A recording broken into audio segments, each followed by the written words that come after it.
Et bonjour et bonsoir à tous, bienvenue sur Indécent Podcast pour une nouvelle vidéo d'heures sup, hein, cette fois-ci destinée à suppléments riches en contes, en aventures, en monstres, malédictions et autres dénouements tragiques. Je veux parler du livre des contes pour The Witcher. Alors, qu'est-ce que c'est? Là, on a un supplément, hein, 171 pages, couverture rigide au prix de 35 €. Hein. Ça a été fait chez Telsorian Games, hein, outre-Atlantique. Ça a été traduit par Arcane Asylum Publishing, hein, et c'est arrivé en boutique fin janvier 2022. Bon, c'est encore tout frais au moment où je tourne cette vidéo. Et le tout a été traduit par Julie Pagès. Ça parle de quoi? Eh bien, c'est un recueil de 6 scénarios, hein, contés par le célèbre barde Jasquier, qui vont amener les aventuriers à la fois du lointain nord, hein, avec les montagnes enneigées du Covir, jusqu'aux plaines ensoleillées et très agréables de Toussaint, tout en passant par des lieux aussi emblématiques que Mahakam pour une fête de la bière, on se refuse rien, et plein d'autres petites choses. Avec tout ça, on va avoir un son lot de monstres, de malédictions, ce genre de choses, hein. C'est, vous savez, ces petits ingrédients qui font que l'univers de Gérald de Rive, bah, il a cette petite saveur. Donc à chaque fois, les personnages qui sont tout en teinte de gris, hein, c'est très rare d'avoir des personnages qui sont à la fois très gentils ou vraiment très méchants. On retrouve ça tout le temps.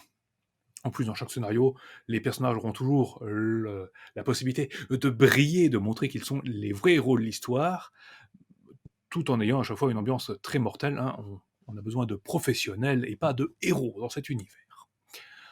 Alors, niveau scénario, on a un petit peu de tout. Ça va euh, d'un groupe d'enfants qui ont disparu dans la forêt, qu'il va falloir retrouver, d'un vol qui s'est mal passé, hein, durant une fête de la bière, ou voire même encore une princesse à sauver dans sa tour.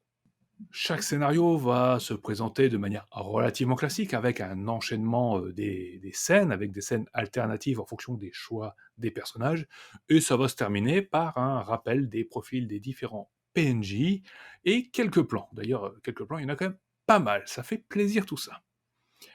Et on va terminer ce petit supplément avec l'introduction de 3 races jouables, hein, qui sont les gnomes, les Vran, je ne sais pas comment ça se prononce, des hommes lézards qui étaient déjà là avant tout le monde et qui se sont bien fait botter les fesses par absolument tout le monde. Ils sont jouables, mais ça va être compliqué, parce que niveau racisme, il y a vraiment personne qui les apprécie. Et on a aussi les marmottins, qui sont des sortes d'humains marmottes, hein, comme leur nom l'indique, un peuple extrêmement fier, hein, encore plus fier que les nains, c'est vous dire, qui s'entendent bien d'ailleurs avec eux, qu'on peut retrouver un peu partout. Ça rajoutera un petit peu de fraîcheur, hein, à une table composée 90% d'humains. C'est sympathique. On a également rappel de quelques profils d'armes qu'on va retrouver dans nos pérégrinations, compliqué à dire. Et deux, trois sorts, nouveaux en plus. Bon, ça fait jamais de mal. Et on finit ce supplément avec le profil du barde Jasquier. Mais comme Jasquier se voit lui personnellement. Attention, il est bon. Alors, ce supplément, il est pour qui? Eh bien, principalement pour tous les MJ, hein, qui maîtrisent justement à The Witcher.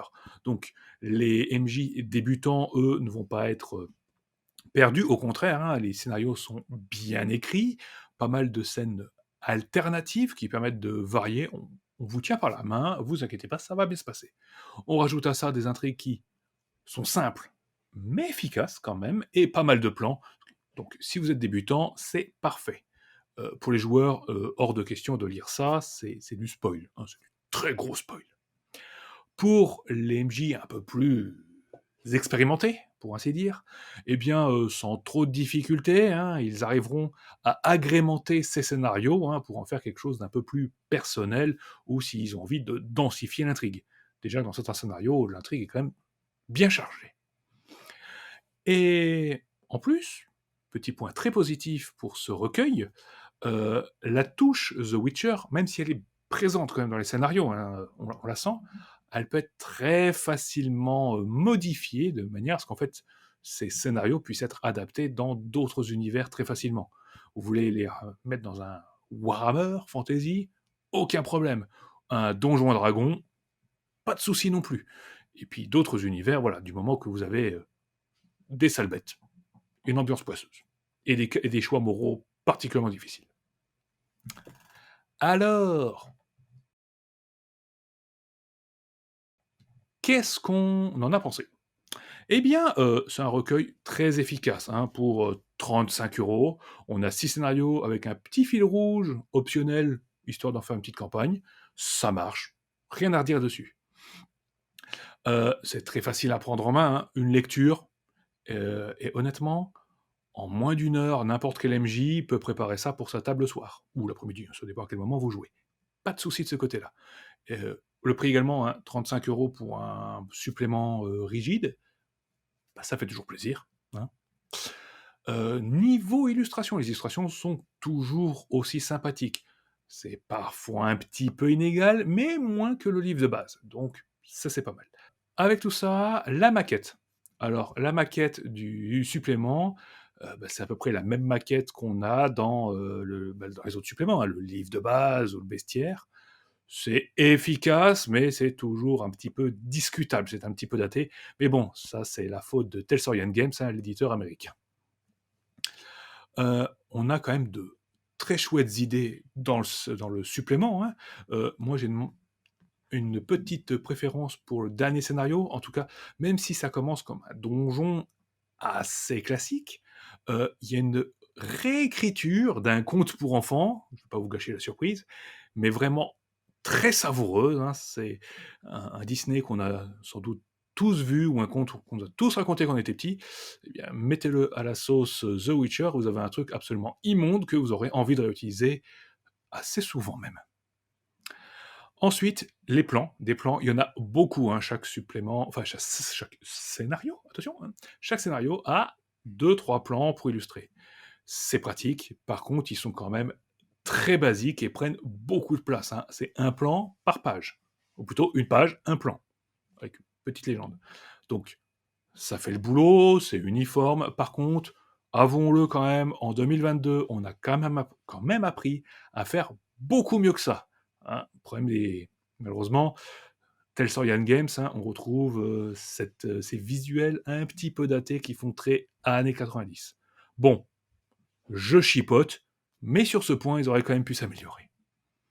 Donc, au final, c'est un supplément, c'est efficace, on a 6 scénarios, c'est varié, ça marche bien, on a moyen d'en faire une petite campagne, on peut intercaler ces scénarios sans aucune difficulté dans une campagne préexistante, ça fait bien le boulot.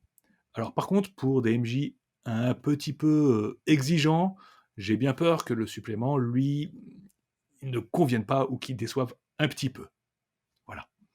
Alors, j'espère que cette petite critique du livre des contes pour The Witcher, vous a plu, hein.